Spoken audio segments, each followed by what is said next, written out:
Hey there, it's your girl Ken, and I'm tuning in with another video, and I thank you so much for being here.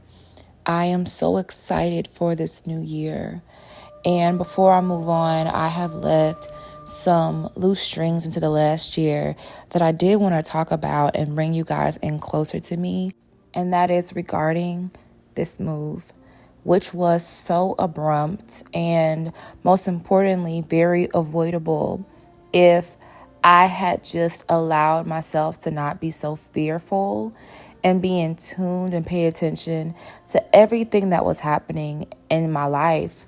I really felt privy to comfortability and feeling like what I had was always going to last and be this way no matter how I showed up, which is not the correct way of thinking. However, it was my way of thinking. So without further ado, let's get into it.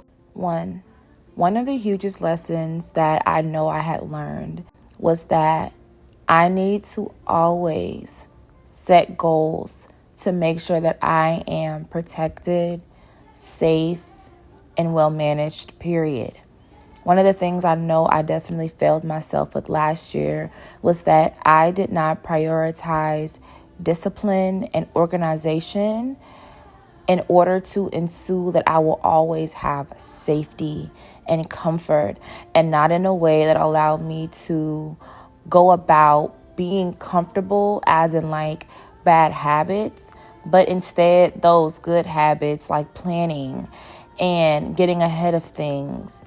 Those are basically the main ones that would have definitely allowed me to see that, oh snap, you need to have reached out to this person. You need to cross every I and dot every T. I know that's backwards, but to make sure that everything is accounted for. And I really let myself slip down the wayside because I did not make sure that everything was accounted for. But instead, I put my head in the sand, and even though I was prominent in different areas, there are some areas that I definitely let fall by the wayside. And like they say, how you do one thing is how you do everything. If you put a rotten orange beside a healthy orange, that orange will get rotten, and how bad habits can trickle into other things, and it can completely destroy good things that are happening and in the making. Because what was so crazy is it wasn't that I couldn't pay rent. It wasn't that I couldn't pay anything. It was just the fact that I didn't keep up with my means of communication. And I let something so simple cost me something so beautiful. And I did not want to be in that predicament ever again. The second most huge thing that I definitely have learned and what has impacted me is the importance of not being distracted.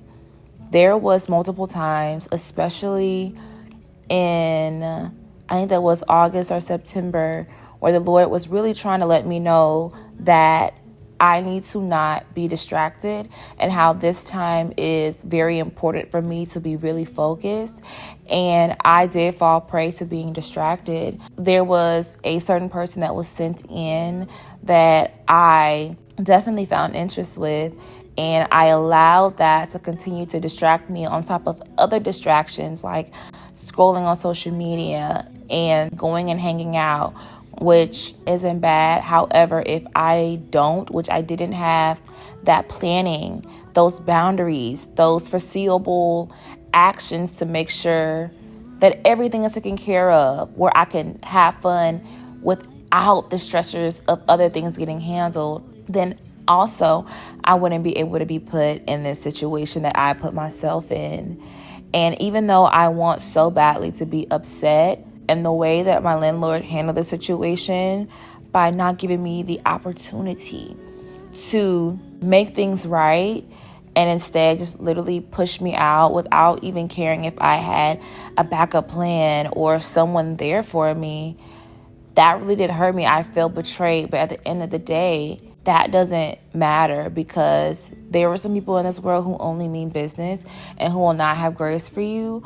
Or there are some people in this world who will have only a certain amount of grace for you. And either way, I am recovering still, but I'm still very grateful that I am in a place where the Lord had to pull the rug from underneath my feet in order for me to see that I do not have things all the way together in the way that I led myself to believe.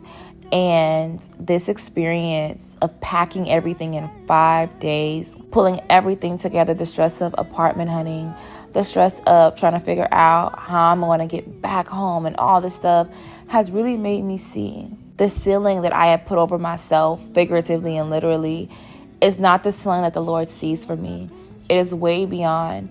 Amazing things happened last year that completely altered my understanding of who I was in the greatest way possible. And now, as I'm settling into that, because now that the dust have cleared and I have nothing in front of me, no bills to pay, nothing to look forward to that is responsibility driven, where it's like in high demand. Now the Lord has shown me that what is in high demand is the plan, is the purpose, is the impact. And I have spent a lot of weeks before the new year planning these things, and I see myself in such a different light. And I actually have 100 times more faith and confidence in knowing that I can be whatever I set my mind to. And I don't have the cravings to be distracted. I don't have the craving to self-sabotage.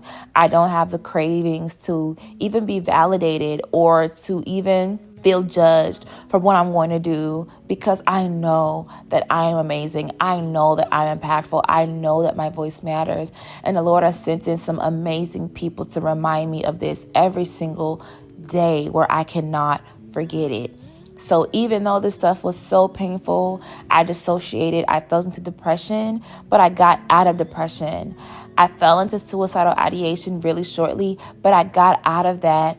I fell into not taking care of myself. I got out of that just as quickly as I got in, I got out. And I'm so grateful the Lord is so good to reveal to me in this way that suffering has its place, and the Lord giveth and the Lord taketh away. I chalked it up to the game, and I am facing forward towards pure feelings, forward towards who I'm supposed to be. And I'm going to walk out such a brand new woman, and I thank God for that. So yes, that's everything I have to say.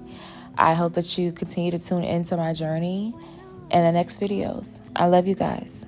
Bye.